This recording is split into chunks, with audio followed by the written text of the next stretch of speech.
الكشري المصري من أكتر الأكلات الشعبية اللي طعمها حلو، وأكتر أكلة ما بيختلفش على حبها اتنين، ودايما هي اللي بتيجي على بالنا واحنا جعانين كده وبره البيت وعاوزين حاجة كده في السريع تكون هي الحل الأمثل. النهاردة مش هقول لكم إن احنا هنعمل الطريقة الأصلية، لكن هنعمل بطريقة تكون أحلى من بتاعة المطاعم، لأن وصفة النهاردة فيها حاجات كتير يمكن أول مرة تسمعوها عن إنها بتضاف للكشري، لكن أنا بوعدكم إن انتوا هتاخدوا وصفة حاجة كده طعمها حلو من الآخر وهتدعوا لي عليها. منساش في بداية الفيديو كده لايك وشير وتعملوا اشتراك في القناة عشان عائلتنا تكبر بيكم أكتر وأكتر. بسم الله الرحمن الرحيم. عندي هنا نص كيلو حمص من بالليل نقعاه وحطيته على النار وحطيت له بصلة، ما حطيتش أي حاجة ولا حاجة خالص نهائي. عندي هنا بصل مقطع رفيع خالص شرايح زي ما شايفين بالشكل ده، وهنزل عليهم بمعلقتين دقيق. دي بداية الكشري النهاردة معنا البصل، ده أول حاجة وأساس يعني أساس الوصفة النهاردة البصل في أول حاجة. ما نضيفلوش ملح، ما نضيفلوش نشا، هو بصل كده متقطع كده عشوائي. وبعد كده هنضيف له شوية الدقيق. هنجيب حلة على النار يكون فيها كمية الزيت اللي أنا هنستخدمها كلها في الوصفة. ننزل كده بالبصل، ما نحطوش كده مرة واحدة، حاجة حاجة كده بسيط زي ما شايفين بالشكل ده.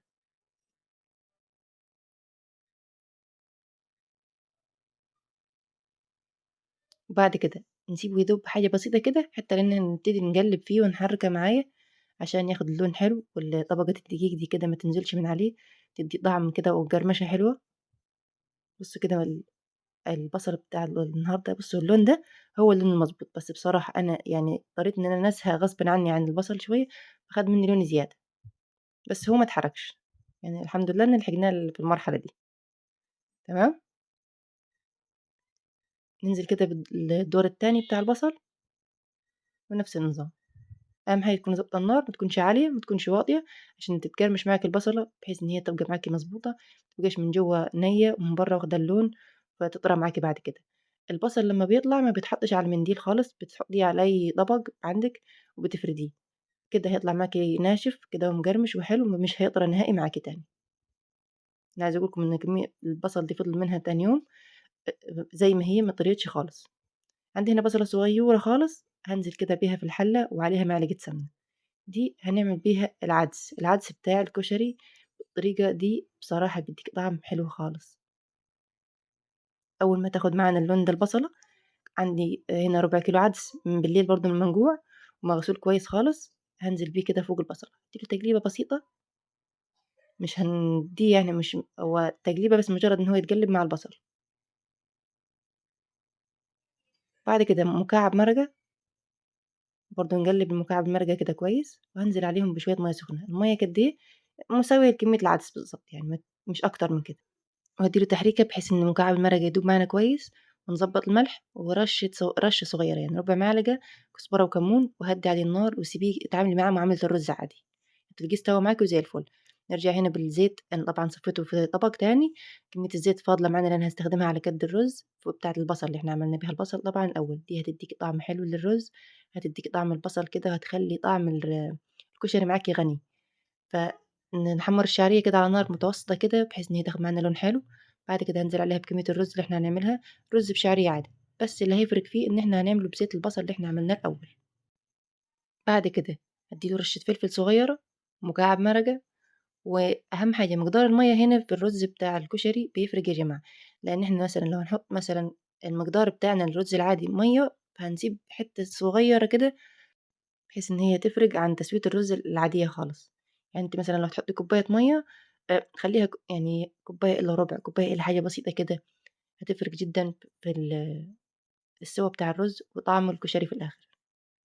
نزلنا عليه طبعًا بمَيّة مغلية، نضبّط الملح، ادينا مكعب المرقة، تمام، شوية الفلفل، ضبّطي الرز بتاعِك عادي خالص زي الفل، أحلى شوية رز ممكن تاخديها. نهدّي طبعًا عليها النار، نيجي نعمل بعد كده، ركّزوا معايا في الصلصة.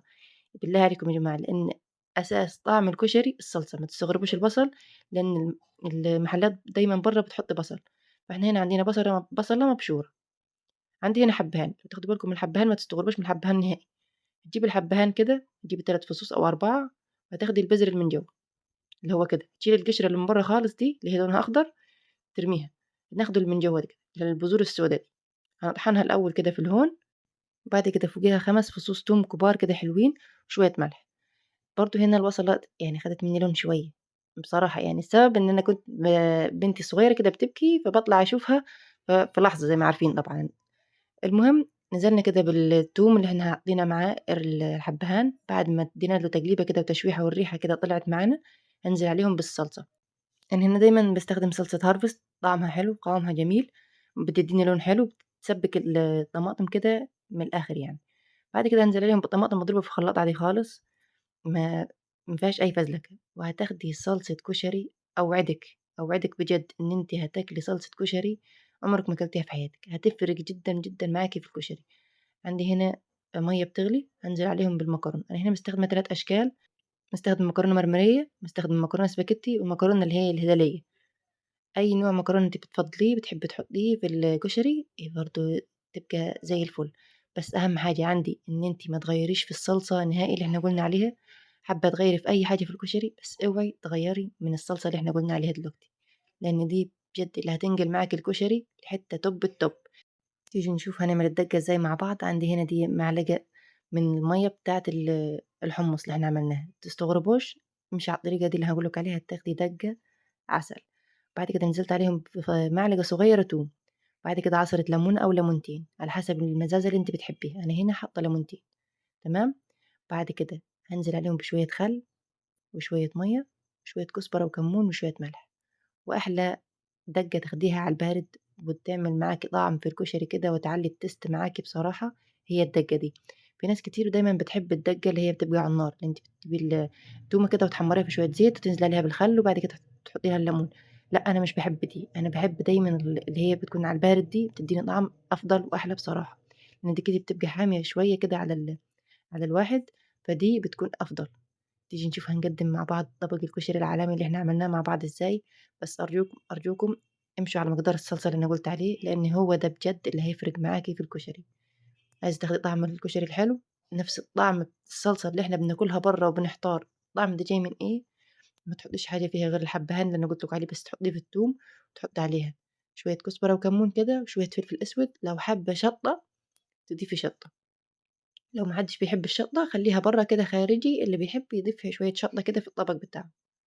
تمام. أهم حاجة تضبطي الملح بتاعِك في الكشري عشان يطلع معاكِ مضبوط وحلو. بعد ما حطينا الرز بشعرية كده، حطينا عليه المكرونة المسلوقة. المكرونة بعد ما نسلقها صح، أنا نسيت اعذروني إن أنا نسيت أخدني الكلام معاكم، نسيت إن إحنا بعد ما نسلق المكرونة نديها شطفة كده تحت الحنفية، وبعد كده هنجيب عليها معلقتين من الزيت اللي إحنا عملناه الأول اللي هو بتاع البصل ونقلبها فيهم، ونديهم رشة كده بسيطة بالفلفل الأسود، وبكده تكون جاهزة معاكِ أحلى مكرونة لأحلى كشري. طبعًا أنا نسيت برضه إن إحنا نقول لِك على ترِكّة برضه في الحمص لمّا بتسلقيه، دايمًا الحمص ما بنحطّلوش أي ملح في الأول، خلّي الحمص كده تحسّيه إن هو خلاص يا دوب فاضل له حاجة بسيطة كده ويستوي وتضيفي له الملح، لإن أنتِ لو ضفتِ له الملح من الأول هيشد معاكِ كده وممكن ما يبقاش أحسن حاجة ويطوّل على النار، فإحنا زي ما قُلنا لمّا في الآخر كده ونحط له شوية الملح. أنا دايمًا باحب أقدّم الكشري كده، باحط الرز الأول، بعدين المكرونة وشوية الحمص وشوية العدس، وبعد كده آخر حاجة الصلصة ومن فوق الورد اللي هو البصل. تمام. اللي هو بيكون أحلى حاجة في الكشري.